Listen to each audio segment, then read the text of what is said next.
OPD मध्ये बरेच patient जे डायबिटीस असतात किंवा मधुमेहाचे रुग्ण असतात ते विचारतात की बाबा साखर बंद केली आहे पण गुळ खाल्ला तर चालेल का? किंवा बऱ्याच पेशंटची साखर वाढलेली असते. ते सांगतात की मी सगळं पथ्य पाळतोय, फक्त साखर बंद केली आहे त्याच्याऐवजी गुळ किंवा गुळाचा चहा वगैरे पितोय. तर वैज्ञानिक दृष्ट्या काय खरं आहे? तर साखर आणि गुळ हे एकच प्रकार आहे. साखर आहे ती. तर ह्यातला फरक काय? तर साखर हा प्युअर कार्बोहायड्रेट आहे की जे त्यात 100% सुक्रोज असतं.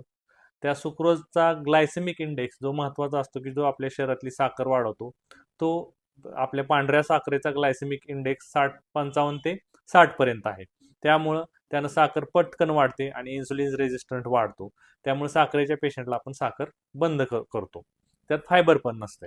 त्यामुळे साखर झटकन वाढली जाते. साखरेचे पिक्स जास्त होतात. आता गुळाबद्दल बोलूया की गुळ हा नैसर्गिकरित्या तयार केलेला जातो. त्यामध्ये भरपूर त्यामध्ये आयर्न, मॅग्नेशियम, कॅल्शियम आणि पोटॅशियम ही मिनरल्स असतात. पण त्याचा गुळाचा हा ग्लायसेमिक इंडेक्स हा 70 ते 75च्या दरम्यान असतो.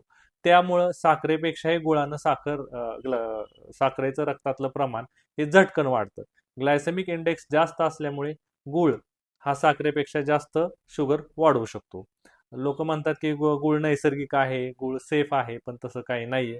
वैज्ञानिक दृष्ट्या हे सत्य सिद्ध झालेलं आहे की साखर पांढरी असो किंवा तपकिरी असो किंवा काळी असो, कोणतीही साखर ही शरीरासाठी चांगली नाही.